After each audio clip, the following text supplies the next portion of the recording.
আসসালামু আলাইকুম। আশা করছি সবাই ভালো আছে। আজকে অনেকে আমাকে প্রশ্ন করেছে যে এনআইডি ভেরিফিকেশনটা কিভাবে করবো, কখন দরকার হবে। এখানে আহ, পরিষ্কার যে কথাটা সেটা হচ্ছে এনআইডি ভেরিফিকেশন কেন করব আমরা। আমার এনআইডি তে কোনো তথ্যে ভুল আছে কিনা, অর্থাৎ আমি ই পাসপোর্ট করতে যাব, ঠিক আছে, পাসপোর্টের কাজে এনআইডি এর কপি জমা দিতে হয়।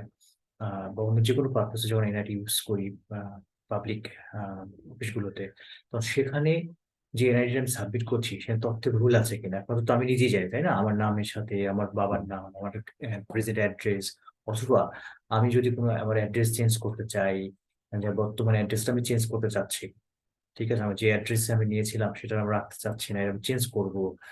আম, ঠিক আছে, ইভেন ইভেন আমরা চাইলে আমাদের পার্মানেন্ট অ্যাড্রেসও চেঞ্জ করতে পারি আমাদের এনআইডি কার্ডে। সেই অপশনগুলো রয়েছে, এগুলো হয়তো আমরা সঠিকভাবে জানি না। জানার জন্য একটি কাজই করতে হবে, এই তথ্যগুলো সঠিকভাবে জানতে হলে আমাকে চলে যেতে হবে বাংলাদেশ নির্বাচন ইলেকশন কমিশনের যে ওয়েবসাইট, সেখানে যাব। ঠিক আছে, এটা মূলত আসছে হচ্ছে ইলেকশন কমিশনের ওয়েবসাইট থেকে। আমরা যে দেখুন NITW, এটা মূলত আহ, যদি আমি সেখান থেকে আমরা সার্ভিস অপশনে গিয়ে এটা এনেছি। আমি এটা দেখাতে পারি। আমি যদি আবার দেখাই তাহলে ঠিক এই অংশটা, ঠিক আছে, এটি মূলত আমি একটু দেখাই আবার। তাহলে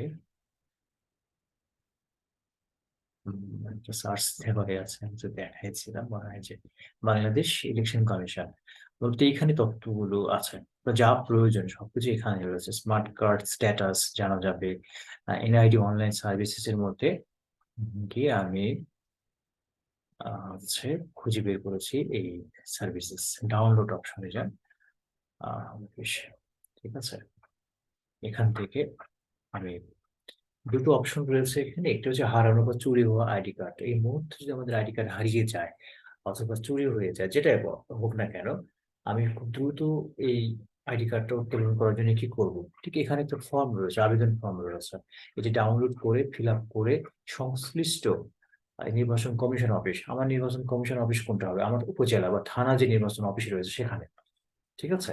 তো আমি তথ্য সংশোধনের জন্য আবেদন ফর্মটা দেখাবো আজকে। দুটোই আমরা এখান থেকে করতে পারি। আমরা এটাকে ক্লিক করলাম এবং ডাউনলোড করলাম। ডাউনলোড করার পরে চলে আসছে, ঠিক আছে। এই টেবিলটা খুবই গুরুত্বপূর্ণ। টেবিলে বলা হচ্ছে যে বর্তমানে জাতীয় পরিচয় পত্র বা সংরক্ষিত তথ্যপাত্রে বিদ্যমান তথ্য, অর্থাৎ আমার যে আইডি কার্ডটা রয়েছে, এনআইডি কার্ডটা রয়েছে, সেখানে যে তথ্যটা রয়েছে, ইনফরমেশন রয়েছে, সেটা দিতে হবে।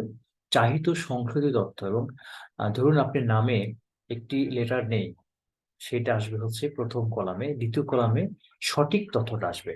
তাহলে ভুলগুলো থাকবে ফার্স্ট কলামে, সঠিকটা থাকবে হচ্ছে সেকেন্ড কলামে।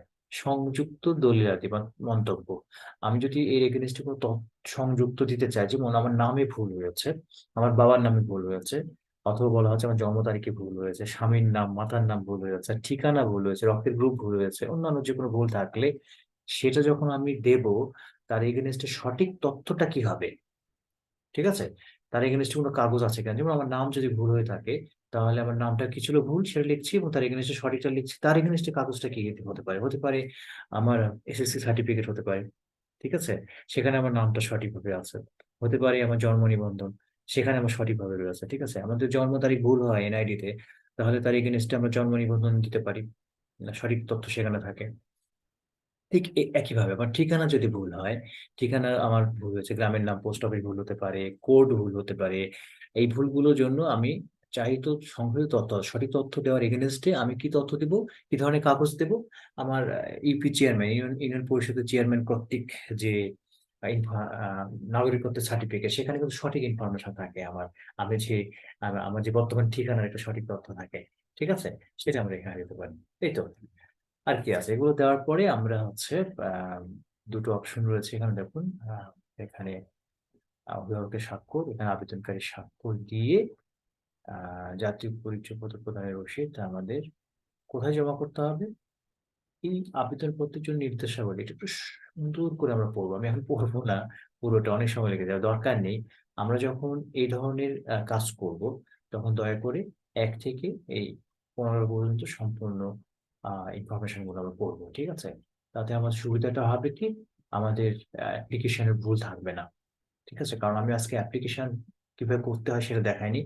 আমি অ্যাপ্লিকেশনের তথ্যগুলো সঠিকভাবে পূরণ করার বিষয়গুলো আমি আজ দেখাইনি। আমি দেখিয়েছি যে কোথা থেকে আবেদনপত্রটা কালেক্ট করবো, দ্যাটস ইট, এনাফ। কারণ আমরা তো করতে জানি, লিখতে জানি। তো সেটা দিয়ে আমরা নিজেদের এই তথ্য সংশোধনের আবেদন করতে পারবো। ঠিক আছে, আজকে এই পর্যন্তই। সবাই ভালো থাকি। আল্লাহ হাফেজ। আল্লাহ হাফেজ।